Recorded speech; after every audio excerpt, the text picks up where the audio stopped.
Hi, it's me again, coming at you from the parking lot, once again in the car. The reason I'm doing it this way is because I want to keep this relatively short and sweet. And yeah, it's on my mind. So I'm just gonna run through what I have been thinking. This is June 1st, and that marks Pride Month. We normally share something like, I'm an ally and I'm a safe space and that nice stuff every year. That has not changed, but this year I've talked to a few of my friends who are in the LGBTQ community, and they have asked that rather than talking about sharing love is love, talk more about the actual threat of violence that is facing their community and what allies need to do to step up and speak out.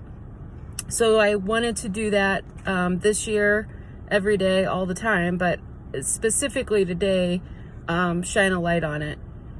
Last night I was on Twitter and I saw a person who I'm not going to talk about because they already have almost 80,000 followers and they don't need a bigger platform, shared an article from the Washington Post. The headline on the Washington Post said, "The president of Uganda signed a punitive anti-gay bill on Monday that includes the death penalty, ushering into law and intensifying crackdown against LGBTQ people in East Africa." The person shared it, and their tweet with the article said they are protecting their youth. Unlike lawmakers in Texas, the Uganda government recognizes that if you give an inch, the LGBTQ mafia will take a mile, thus endorsing the death of the LGBTQ community. I know that some of you are watching this and you probably are saying, like, that's terrible. We would never want to incite violence. But let's be honest, it's the truth. Trans women are the most marginalized and violently attacked minority out there.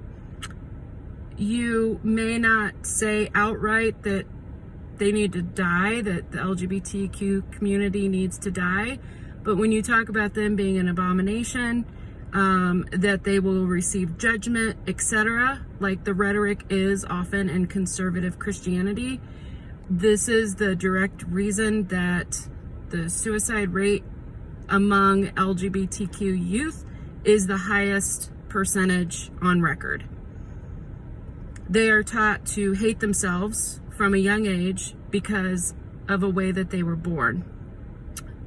So it's really not that much different than outright declaring that they deserve to die, because it is the things that are being said are making them feel that way, because it's very, very real. It's also why there's the highest homeless rate and self-harm rate among the youth. I also saw that this person on Twitter is one of many that is saying they want to, quote, take back the rainbow and make June for Jesus.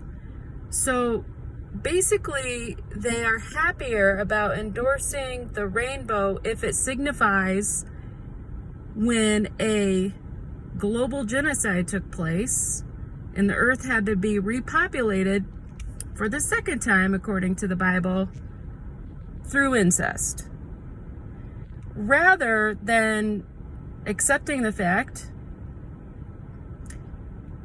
that the rainbow pride flag simply represents consenting adults wanting to live a transparent life for the way that they were born and the way that they feel. So that is bizarre to me, but whatever. At the end of the day, the reason I'm saying all this and making this video is I used to feel all those ways. I used to condemn homosexuality. I used to use slurs. I used to be very arrogant in the fact that Sodom and Gomorrah was a good story in the Bible. I used to think that we shouldn't be violent. We should love the sinner, hate the sin, without realizing that that attitude actually just facilitates those who feel that they do need to act on what they perceive as being God's way, which is eradicating those people from existence, one way or the other.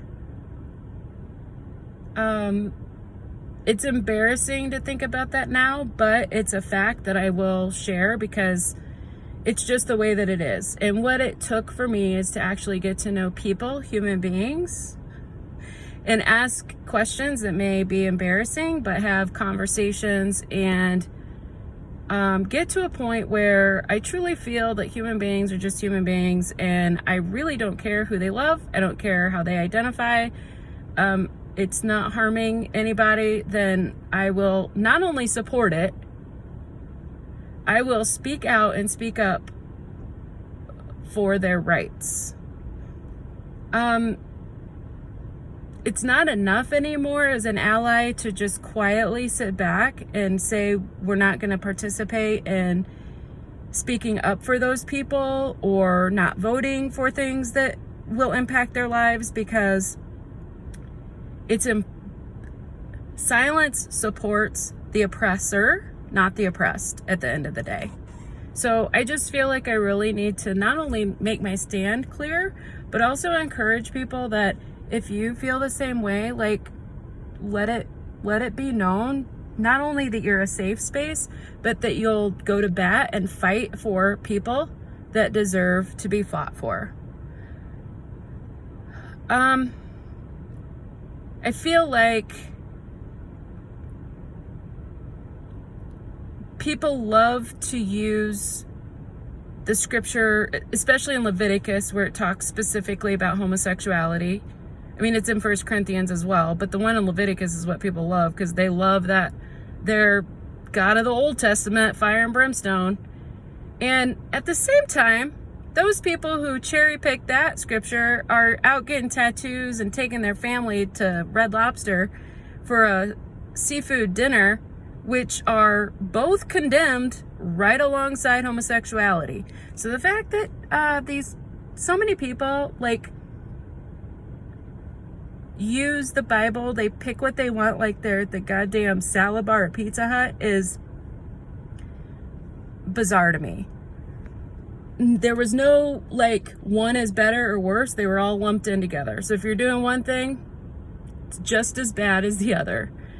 If that's what you want to believe, if this made up fairy tale book is what you're basing your life on, that's up to you. Stop using it to encourage hate, violence, disrespect, and misinformation. Talk to people, human beings. Read things beyond the Bible and beyond your weird, bizarre, culty ideals. Get out there. It's a big, wide, beautiful world with lots of beautiful people. And that's just my rant. So happy Pride. I love you. I love the LGBTQ plus community. I'm here to support you however you need. If that's you want me to march with you, if you need some place to stay, or I always kind of want to be in a fist fight. So if you need me, I got you. That's it. Have a happy cult-free day.